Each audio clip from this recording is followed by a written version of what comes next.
بسم اللہ الرحمن الرحیم وبہ نستعین انہ خیر ناصر ومعین وصلی اللہ علی محمد وآلہ الطاہرین قال وقد رتبت هذا الباب على فصول الفصل الاول فی اثبات واجب الوجود لذاته تعالی فنقول كل معقول اما ان يكون واجب الوجود في الخارج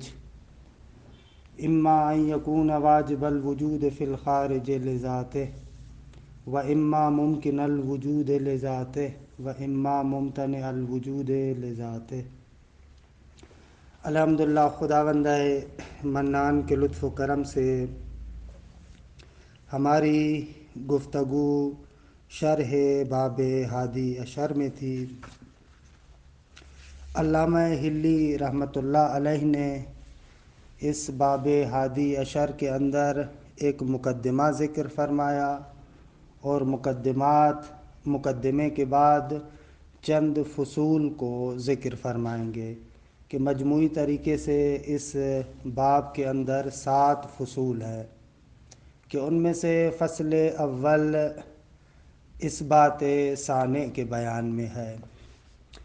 باب ہادی عشر کی اہم ترین فصلوں میں سے یہ فصل اول ہے کہ اس فصل اول میں مرحوم علامہ حلی رحمۃ اللہ علیہ اس بات واجب الوجود کے لیے معروف برہان جو برہان امکان و وجوب ہے اس کو ذکر فرماتے ہیں۔ اس برہان کی تقریر سے پہلے چند اصطلاحات کو مرحوم علامہ حلی نے ذکر کیا ہے۔ شارح فاضل نے ان اصطلاحات کی خوبصورت طریقے سے وضاحت فرمائی اور اصل اثبات ثانی سے پہلے 2 اہم ترین فوائد کا ذکر کیا ہے کہ پہلا فائدہ خواص سے واجب الوجود کے بیان میں ہے اور دوسرا فائدہ خواص سے ممکن کے بارے میں ہے کہ تقریباً باب ہادی عشر کے اندر اگر کہا جائے اہم ترین اور دقیق ترین مباحث یہی 2 صفحات ہیں کہ اگر ان کو اچھے طریقے سے ہم لوگ سمجھ لیں تو یقین مانیں کہ گویا کہ باب ہادی عشر ہم نے مکمل پڑھ لیا۔ اور ویسے بھی خدا شناسی کے بارے میں جن مباحث اور مقدمات کی ضرورت ہے وہ مقدمات یہاں پر فاضل شارح نے ذکر فرمائے ہیں کہ یہ ایسے مباحث ہیں کہ جن مباحث کو اگر اچھے طریقے سے ہم سمجھ لیں تو ایسے سمجھیں کہ آپ نے باب ہادی عشر کا حق ادا کر لیا۔ ہم بھی چاہیں گے کہ ان مباحث کو تھوڑا سا تفصیل کے ساتھ لیکن جامع طریقے سے آپ کی خدمت میں ذکر کریں، لہذا یہ ان موارد میں سے ہے کہ جن موارد میں ہم کچھ دروس رکیں گے اور آپ بھی انشاءاللہ تحمل کے ساتھ ان اصطلاحات کو اور ان مباحث کو سنیں گے۔ اگر ہمیں یہاں پر تھوڑی دیر بھی ہو جاتی ہے تو مسئلہ نہیں ہے، بعد میں ہم اس بات کا جبران کریں گے اور بعد والے مباحث کو سرعت کے ساتھ پڑھیں گے۔ تو کوشش کیجئے گا کہ یہ جو مباحث ہیں جو آپ کے سامنے خلاصے کی شکل میں عرض کروں گا کہ مواد ثلاثہ اور اصل علیت کے مباحث ہیں کہ ایسے سمجھیں کہ بہت زیادہ اہمیت کے مباحث ہیں۔ تھوڑا سا تحمل کے ساتھ، تھوڑا سا دھیرج سے، آرام سے ان مباحث کو آپ سنیے گا تاکہ یہ اصطلاحات آپ کے ہاتھ میں آ جائیں اور مباحث آپ کے لیے بعد والے بالکل روشن ہو جائیں۔ تو بغیر کسی لمبی چوڑی تمہید کے ہم انشاءاللہ مباحث میں وارد ہوتے ہیں۔ اولین مسئلہ جو اس برہان کو سمجھنے کے لیے ضروری ہے وہ مسئلہ ہے مواد ثلاث، یعنی وجوب، امتناع اور امکان۔ ان مواد ثلاثہ کو اچھے طریقے سے سمجھنا ہے۔ اچھا، بحث کا میں آغاز یہاں سے کرتا ہوں کہ الحمدللہ آپ منطق بھی کچھ پڑھے ہوئے ہیں، تو بحث کا آغاز ان مواد ثلاثہ کا اس طریقے سے کرتے ہیں۔ جب بھی ایک شے کو آپ تصور کرتے ہیں، جو بھی چیز آپ کے ذہن میں متصور ہے، جس کو بھی آپ تصور کرتے ہیں، اس شے کے لیے اگر وجود یا عدم کو دیکھا جائے، ایک شے کو مد نظر رکھیں، معقول متصور، اور اس کی طرف آپ وجود یا عدم کی نسبت دیں، تو تین حالتوں سے بات خارج نہیں ہوگی۔ یا تو اس شے کے لیے وجود ضرورت رکھتا ہے، یا اس شے کے لیے عدم ضرورت رکھتا ہے، یا اس شے کے لیے نہ وجود ضرورت رکھتا ہے اور نہ ہی عدم ضرورت رکھتا ہے۔ تین حالتوں سے خالی نہیں۔ کسی بھی شے کی طرف وجود یا عدم کی آپ نسبت دیں گے تو یہ تین حالتوں سے خالی نہیں۔ یا اس کے لیے وجود ضروری ہے تو ایسی شے کو کہیں گے واجب الوجود۔ واجب الوجود یعنی ایسی چیز کہ جس کے لیے وجود ضرورت اور حتمیت رکھتا ہے۔ اور اگر اس شے کے لیے عدم ضروری ہو، عدم ضرورت اور حتمیت رکھتا ہو، تو ایسی شے کو ممتنع الوجود کہتے ہیں۔ اور اگر ایک شے کے لیے نہ وجود ضرورت رکھتا ہو نہ عدم ضرورت رکھتا ہو تو ایسی شے کو ممکن الوجود کہتے ہیں۔ بس ہمارے پاس تین چیزیں، یا واجب الوجود ہے، یا ممتنع الوجود ہے، یا ممکن الوجود ہے۔ واجب الوجود جس کے لیے وجود ضرورت رکھتا ہے، مثلا ہم مسلمانوں کے عقیدے کے اعتبار سے خدا اور پروردگار عالم کی ذات ایسی ہے کہ جس کے لیے وجود ضرورت رکھتا ہے، حتمیت رکھتا ہے۔ شریک الباری ممتنع الوجود ہے، یعنی اس کے لیے عدم ضرورت رکھتا ہے۔ اور اس کے علاوہ بقایا جتنے بھی ممکن الوجود ہیں ان کے لیے نہ وجود ضرورت رکھتا ہے نہ عدم ضرورت رکھتا ہے۔ یہ واجب الوجود، ممتنع الوجود اور ممکن الوجود کی تعریف۔ یہیں سے ان مواد ثلاثہ کی تعریف بھی روشن ہو گئی۔ وجوب یعنی ضرورت وجود، امتناع یعنی ضرورت عدم، امکان یعنی سلب الضرورتین، نہ وجود ضروری ہے اور نہ ہی عدم ضروری ہے۔ اچھا، اس واجب، ممتنع اور ممکن، ان تینوں میں سے دو کی دو قسمیں ہیں، یعنی واجب الوجود کی بھی دو قسمیں ہیں، ممتنع الوجود کی بھی دو قسمیں ہیں، اور ممکن الوجود کی ایک قسم ہے۔ واجب الوجود یا واجب الوجود بالذات ہے یا واجب الوجود بالغیر ہے۔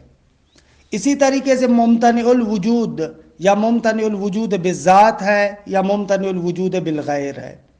اور ممکن الوجود فقط ممکن بالذات ہوتا ہے، وہ ممکن بالغیر نہیں ہوتا۔ اچھا، اس کی وضاحت کروں۔ واجب الوجود بالذات اس واجب کو کہتے ہیں کہ جس کی ذات کا تقاضا ضرورت وجود ہو۔ یعنی ہم نے واجب الوجود کی تعریف میں کہا کہ جس کے لیے وجود ضرورت رکھتا ہے۔ یہ جو ضرورت وجود ہے یہ کسی غیر کی جانب سے نہ آئی ہو، بلکہ اسی کی ذات کا تقاضا یہی ضرورت وجود ہو، ایسی شے کو کہتے ہیں واجب الوجود بالذات۔ اور اگر وجوب وجود اس کی ذات کا تقاضا نہ ہو بلکہ غیر کی جانب سے آتا ہو تو ایسی شے کو کہتے ہیں واجب الوجود بالغیر۔ مثلا اگر علت تامہ موجود ہو، انشاءاللہ بعد والے مباحث میں ہم علت تامہ کیا ہے اس کی وضاحت کریں گے، لیکن فی الحال اگر آپ سنیں، اگر علت تامہ موجود ہو تو اس کا معلول حتماً موجود ہوگا۔ اب وجود معلول ضرورت رکھتا ہے، معلول کا وجود ضرورت رکھتا ہے، واجب الوجود ہے، لیکن یہ جو وجود اس کا ضرورت رکھتا ہے اس کی ذات کا تقاضا نہیں ہے بلکہ علت کی وجہ سے ہے، ایسی شے کو ہم کہتے ہیں واجب الوجود بالغیر۔ پس واجب الوجود بالذات اور واجب الوجود بالغیر کی تعریف یہ ہوگی، واجب الوجود بالذات یعنی جہاں پر ضرورت وجود اس کی ذات کا تقاضا ہو، کسی غیر کی جانب سے ضرورت وجود نہ آئی ہو، جیسے خدا۔ اب خدا کے لیے جو وجوب وجود ہے یہ کسی غیر کی جانب سے نہیں ہے بلکہ اس کی ذات کا تقاضا ہے۔ اور واجب الوجود بالغیر یعنی جس کے لیے وجود ضرورت رکھتا ہے لیکن وہ وجود اس کی ذات کا تقاضا نہیں ہے بلکہ غیر کی جانب سے آیا ہے، یہ ہو گیا واجب الوجود بالغیر۔ اسی طریقے سے ممتنع الوجود کی بھی دو قسمیں، یا ممتنع الوجود بالذات ہے یا ممتنع الوجود بالغیر ہے۔ ممتنع الوجود بالذات یعنی وہ چیز کہ جس کی ذات پر اگر انسان نگاہ کرے تو اس کے لیے عدم ضروری ہو، ضرورت عدم خود اس کی ذات کو ملاحظہ کرتے ہوئے عقل انسان سمجھتی ہو۔ مثلا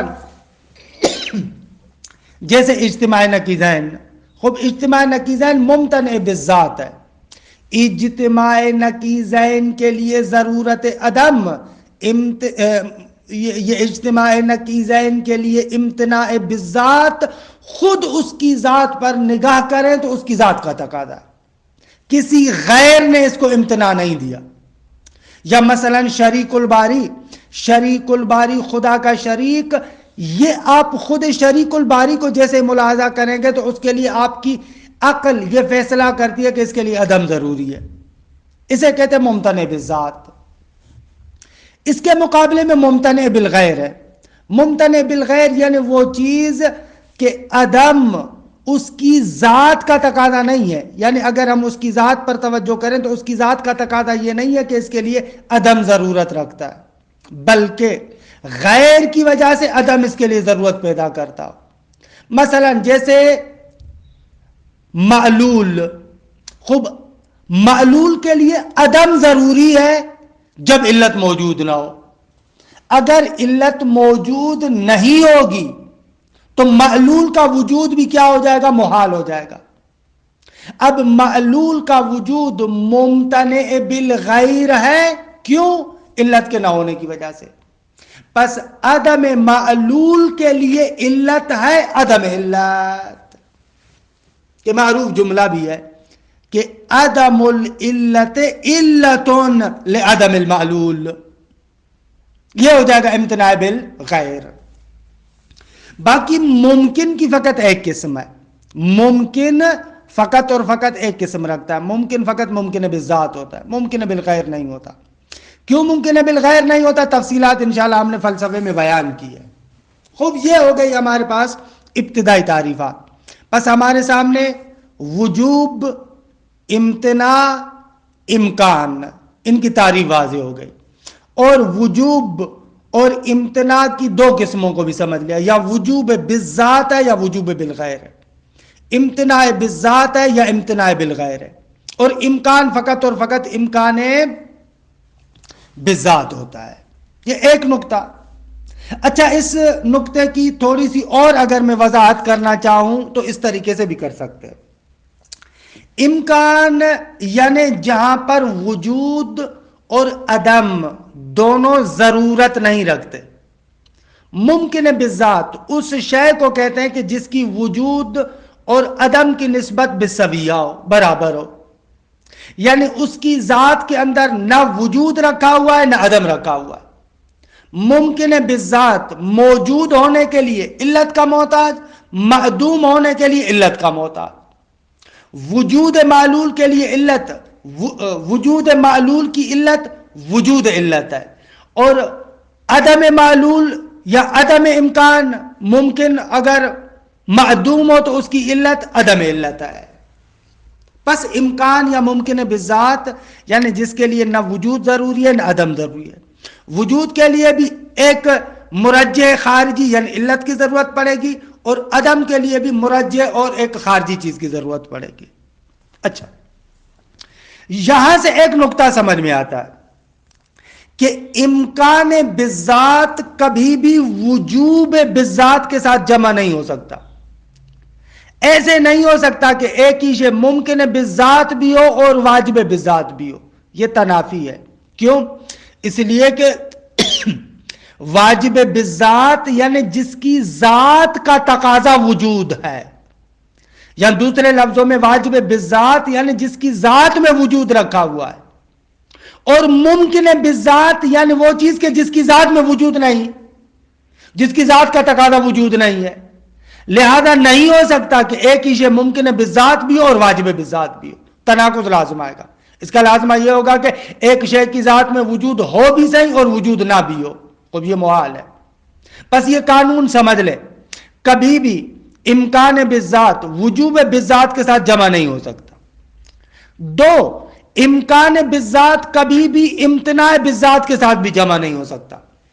کیونکہ امتناع بالذات کا معنی یہ ہے کہ وہ شے کہ جس کی ذات کے اندر عدم رکھا ہوا ہے.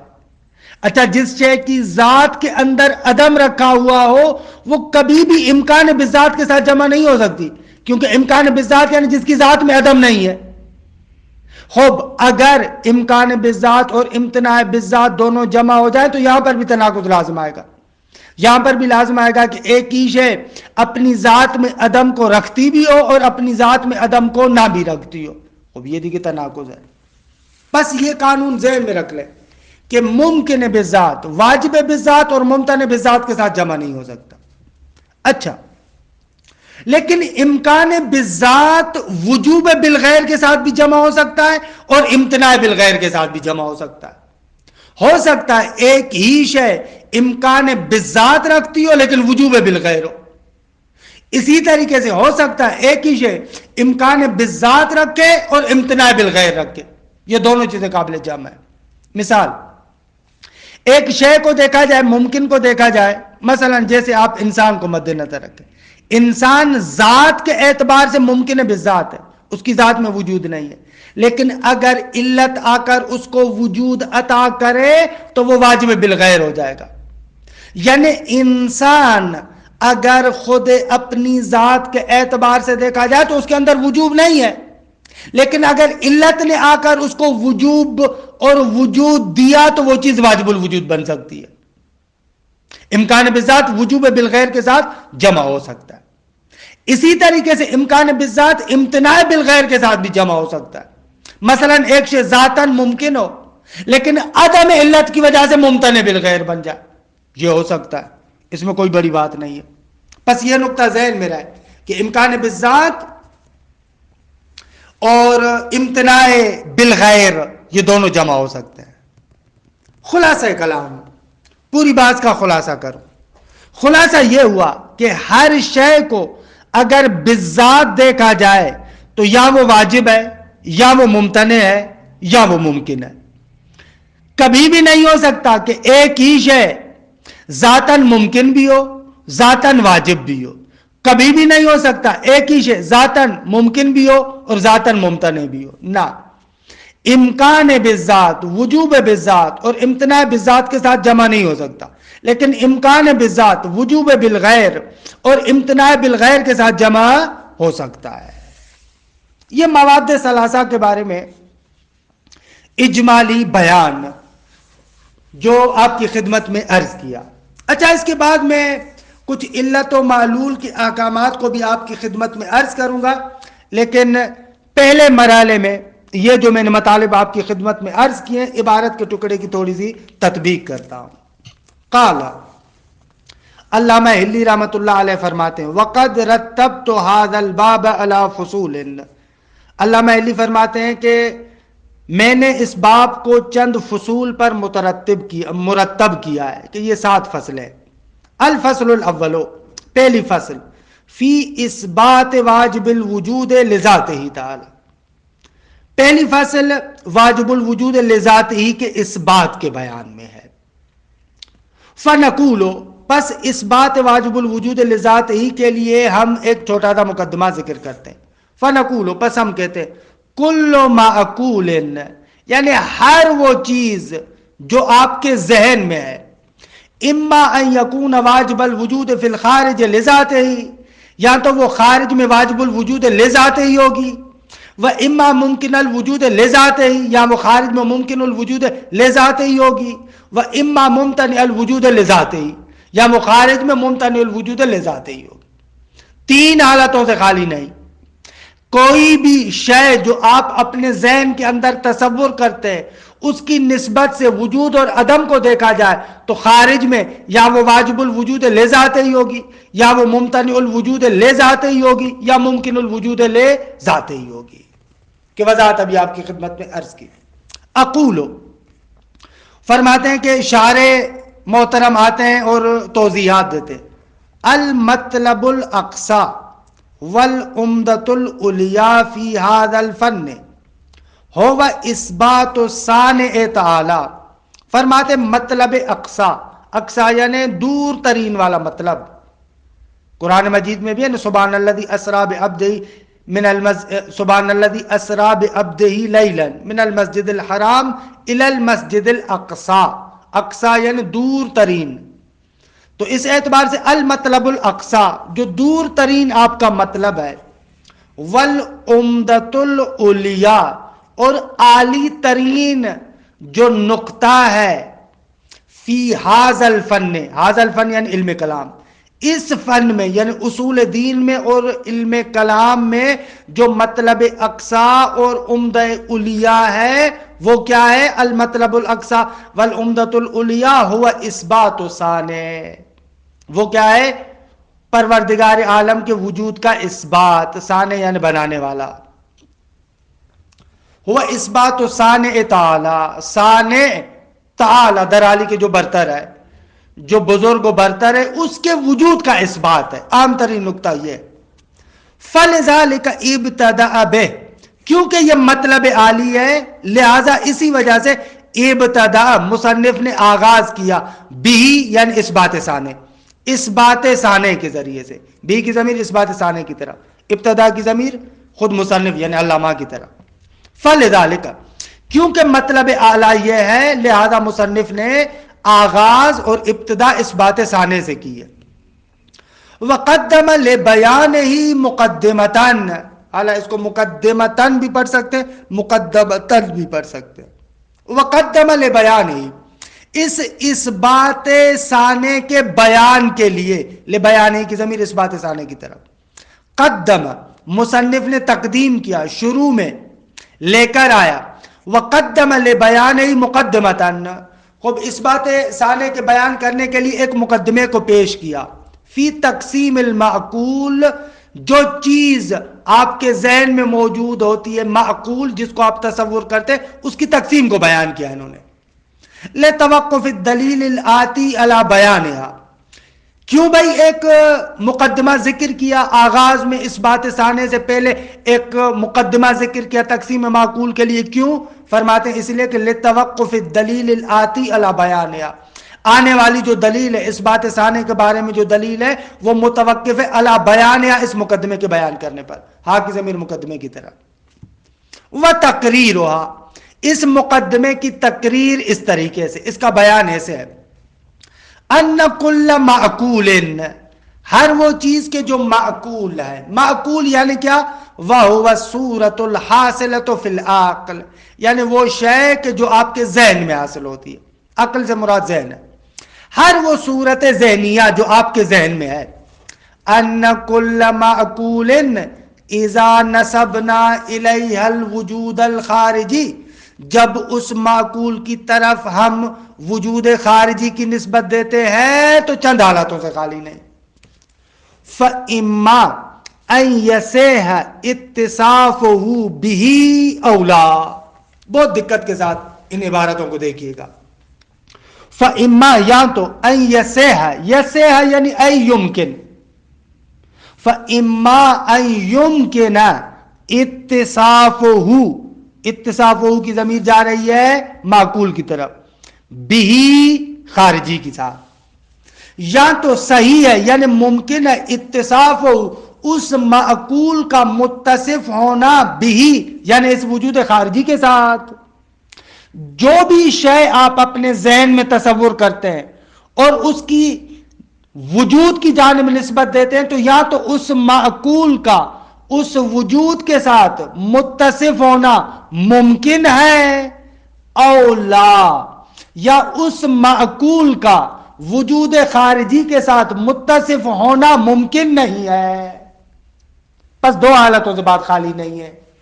یا تو وہ معقول کہ اذا نسبنا الیہ الوجود الخارجی، کہ جس معقول کی جانب آپ وجود خارجی کی نسبت دیتے ہیں، تو وہ معقول یا تو ایسا ہے کہ اس وجود خارجی سے متصف ہونا اس کا ممکن ہے، یا اس وجود خارجی کے ساتھ متصف ہونا ممکن نہیں ہے. فَإِن لَمْ يَصِحَّ اتصافه بِهِ لذاته فَهُوَ مُمْتَنِعٌ. خوب، اگر صحیح نہ ہو یعنی ممکن نہ ہو اس معقول کا اس وجود خارجی کے ساتھ ذاتاً متصف ہونا ممکن نہ ہو تو اس کو ممتنع کہتے ہیں. پس ممتنع الوجود لذات ہی یعنی کیا؟ یعنی وہ معقول کہ جو وجود خارجی کے ساتھ متصف نہیں ہو سکتا. دوسرے لفظوں میں نے خارج میں کیا بیان کیا تھا؟ ممتنع الوجود لذات ہی یعنی جس کے لیے عدم ضروری ہے، کبھی بھی وہ وجود خارجی کے ساتھ متصف نہیں ہو سکتا، ضرورت عدم رکھتا ہے. اچھا، عبارت پر غور کریں. فَإِن لَمْ يَصِحَّ اتصافه بِهِ لذاته فَهُوَ مُمْتَنِعُ الْوُجُودِ لذاته. فرماتے اگر ممکن نہ ہو اس معقول کا وجود خارجی کے ساتھ متصف ہونا ذاتاً، تو وہ ممتنع الوجود لذاته ہی کہلائے گا. کشریک الباری، جس طریقے سے خدا کا شریک. خب یہ شریک الباری ممتنع الوجود لذاته ہی ہے، کیونکہ وہ کبھی بھی وجود خارجی کے ساتھ متصف نہیں ہو سکتا، ممکن نہیں ہے. دوسرے لفظوں میں اس کے لیے عدم ضرورت رکھتا ہے، اس کی ذات میں عدم پوشیدہ ہے. جس کی ذات میں عدم پوشیدہ ہے وہ کبھی بھی ظاہر وجود کے ساتھ خارج میں آراستہ نہیں ہو سکتا. وَإِن صَحَّ، اور اگر اس معقول کا وجود خارجی کے ساتھ متصف ہونا ممکن ہو، وَإِن صَحَّ یعنی ای انجاز، اگر جائز ہو کیا؟ اتصافہ بھی، اتصافہ کی ضمیر اسی معقول کی طرح، بھی کی ضمیر وجود خارجی کی طرح.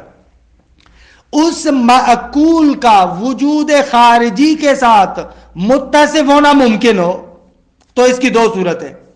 فَإِمَّا أَن يَجِبَ اتصافہ بِهِ لذاتہ أَوْ لَا، یا تو اس معقول کا وجود خارجی کے ساتھ متصف ہونا واجب ہے یعنی ضرورت رکھتا ہے، ذاتاً وہ معقول ایسا ہے کہ اس وجود خارجی کے ساتھ حتماً متصف ہوگا، یا اس معقول کا وجود خارجی کے ساتھ متصف ہونا ممکن تو ہے لیکن واجب نہیں ہے، ضروری نہیں ہے. بس دو حالتوں سے یہ بات بھی خارج نہیں ہے. فَإِمَّا أَن يَجِبَ اتصافہ بِهِ، یا تو اس معقول خارجی کا اس وجود معقول ذہنی کا وجود خارجی کے ساتھ متصف ہونا واجب ہوگا، اولا یا واجب نہیں ہوگا. وَالْأَوَّلُ یعنی معقول کا وجود خارجی کے ساتھ ذاتاً متصف ہونا ضروری ہو تو اسے کہتے ہیں هو الواجب الوجود لذاتہ، وہ واجب الوجود لذاتہ ہے. پس واجب الوجود لذاتہ کسے کہتے ہیں؟ وہ شے کہ جس کے لیے وجود خارجی کے ساتھ متصف ہونا ذاتاً ضروری ہو، یا دوسرے لفظوں میں جو ہم نے خارج میں بیان کیا تھا واجب الوجود لذاتہ یعنی جس کے لیے وجود ذاتاً ضرورت رکھتا ہے. اچھا، وَهُوَ اللَّهُ تَعَالَى لَا غَيْرُ، اور کائنات میں اگر دیکھنا چاہیں تو وہ فقط اور فقط پروردگار عالم کی ذات ہے. خداوند متعال کی ذات ایسی ہے کہ جس کے لیے وجود ضرورت رکھتا ہے، ذاتاً اس کے لیے وجود کیا ہے؟ ضروری ہے. وَثَانِي یعنی اوپر والا، اولا ہم نے کہا نا فَإِمَّا أَن يَجِبَ اتصافہ بِهِ لذاتہ، یہ اول ہو گیا. اولا لا یہ دوسرا ہو گیا. وثانی یعنی اس معقول کے لیے وجود خارجی کے ساتھ ذاتاً متصف ہونا ضروری نہ ہو تو وہ کیا ہو جائے گا؟ ہو ممکن الوجود لذاتہ ہی، وہ کیا ہوگا؟ ممکن الوجود لذاتہ ہی ہوگا۔ ممکن الوجود لذاتہ ہی کیا ہوا؟ جس کے لیے وجود خارجی کے ساتھ متصف ہونا بھی ضروری نہ ہو اور عدم کے ساتھ متصف ہونا بھی ضروری نہ ہو۔ دوسرے لفظوں میں ممکن الوجود لذاتہ ہی یعنی جس کے لیے نہ وجود ضرورت رکھتا نہ عدم۔ خوب وہ کیا ہے؟ وَهُوَ مَا عَدَى الْوَاجِبِ مِنَ الْمَوْجُودَاتِ، واجب کے علاوہ جتنے بھی موجودات ہیں وہ سارے کے سارے ممکن الوجود ہیں۔ کہ خوب یہاں تک کافی ہے، بقایا انشاءاللہ جلسے آئندہ میں پڑھیں گے۔ وصلی اللہ علی محمد وآل بیتہ الطیبین الطاہرین۔